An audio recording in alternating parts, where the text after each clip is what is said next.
bago tayong client dito. Lenovo Lenovo L380 Yoga M.2 replacement NVMe po mga kaibigan. So if you want to order, nandyan po. Okay? Then request SSD installation lang tayo dito So baklasin nyo lang mga kaibigan. Tanggalin nyo yung mga screws. Then dapat meron kayong prying tool. So ang ginagamit ko, flat screw. Nagagasgasan talaga yan. So natanggal ko na to. Let's remove it. Simple tutorial lang. So number one thing na dapat nyong gawin is to disconnect the battery. Alright, dapat ma-disconnect po yan.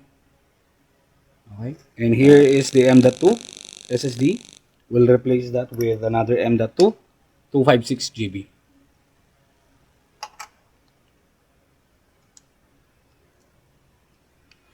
Kasi wala na may problema na sa kanyang SSD.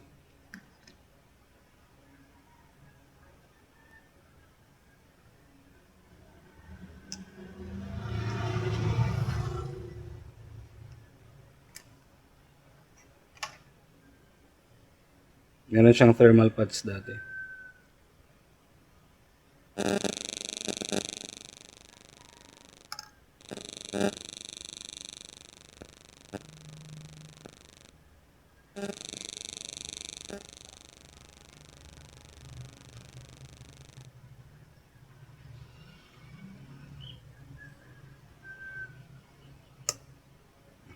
Simple as that.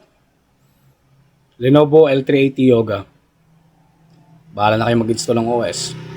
Thank you mga kaibigan for watching. If you want to order an SSD, M.2 NVMe, nandito po yung product natin.